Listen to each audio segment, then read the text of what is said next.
ஒரு தந்தை தனது மகளின் திருமண விழாவில் ஆற்றிய உரை. மிகவும் உருக்கமான, யதார்த்தமான, இயல்பான அந்த பதிவு இதோ. எனது மனதின் மகிழ்ச்சியான இந்த தருணத்தில் பங்கு பெற்ற உங்கள் அனைவருக்கும் நன்றி. இந்த நாள் வாழ்வை மறக்க முடியாத நாளாக மாறிவிட்டது. காரணம், எங்கள் மகளை திருமணம் செய்து கொடுத்து விட்டோம். இனி இளைப்பாற விரும்புகிறோம். அதை அனுபவிக்க தயாராகிவிட்டோம். ஆனால் அதற்கு நீங்கள் அவளை மகிழ்ச்சியாக வைத்துக்கொள்ள வேண்டும். நான் எதிர்பார்ப்பதை விட நீங்கள் அவளை மகிழ்ச்சியுடன் வைத்துக் கொள்வீர்கள் என நான் நம்புகிறேன். அவள் என் வீட்டில் துள்ளித்திருந்ததை விட உங்கள் வீட்டில் மகிழ்ச்சி துள்ளலோடு இருப்பாள் என நம்புகிறேன். இருந்தாலும் எல்லா சராசரி தந்தையைப் போலவும் நான் இதை திரும்ப திரும்ப சொல்லுகிறேன். தயவு செய்து அவள் மகிழ்ச்சிக்கு குறையேதும் இல்லாமல் பார்த்து கொள்ளுங்கள். அவள் எப்போதுமே எனக்கு பாரமாக இருந்ததில்லை. இனியும் ஒருபோதும் பாரமாக கருத மாட்டேன்.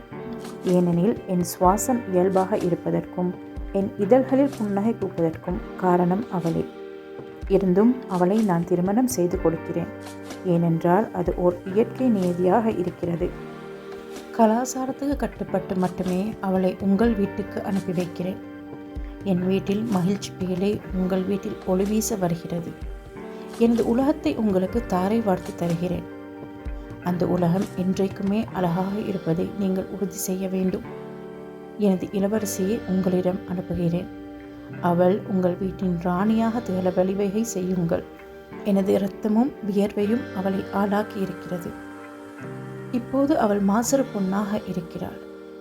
அவள் உங்கள் வீட்டுக்கு கொண்டு வரும் அன்பு, அக்கறை, அரவணைப்பு, அழகு, இதம் என எல்லா பண்புகளுக்கும் பரிசாக அவளுக்கு மகிழ்ச்சியை தாருங்கள். ஆம், அவளை தயவு செய்து மகிழ்ச்சியுடன் வைத்திருங்கள். எப்போதாவது அவள் சிறு தவறு செய்து விட்டாள் என நினைத்தால் அவளை தாராளமாக திட்டுங்கள். ஆனால் அதே வேளையில் அவள் மேல் செலுத்தும் அன்பில் குறை வைக்காதீர்கள். அவள் மிகவும் நளினமானவள்.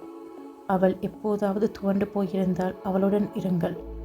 உங்களது சிறு கவனம் அவளுக்கு போதும் ஆறுதல் தர. அவள் உடல் நலன் பாதிக்கப்பட்டால் அவள் மீது அக்கறை காட்டுங்கள். அதுவே அவளுக்கு அருமருந்து. அவளது பொறுப்புகளில் எப்போதாவது விலகிவிட்டால் அதை சுட்டி காட்டுங்கள். அவளை புரிந்து கொள்ளுங்கள்.